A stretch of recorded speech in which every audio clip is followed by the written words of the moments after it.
Well, I thought it might be time to read some poems. Look, I know these are dark days and so on. Of course I do. But this is a place you can come where we don't have to be completely anxious about everything all the time. A little safe place to be.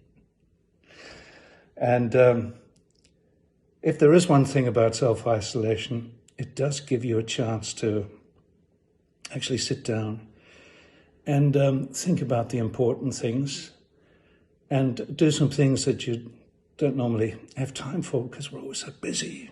We're always so busy running around.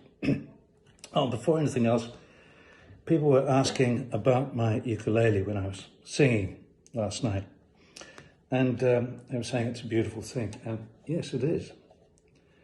It is a beautiful uke. And there is a story to this.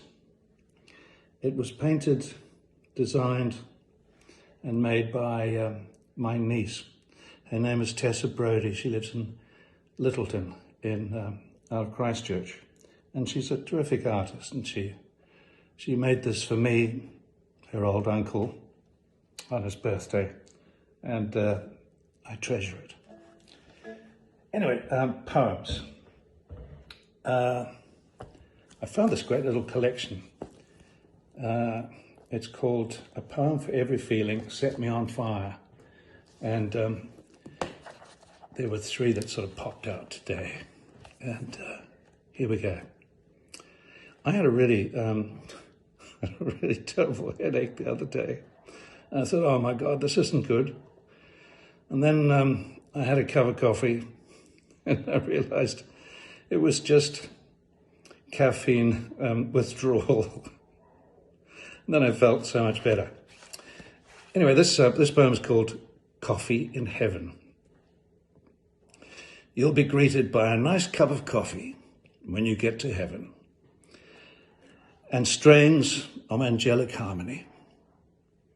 But wouldn't you be devastated if they only served decaffeinated, while from the percolators of hell, your soul was assaulted by Satan's fresh espresso smell?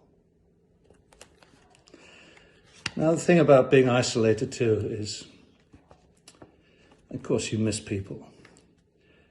And I'm no exception at that. Anyway, here's one about being happy.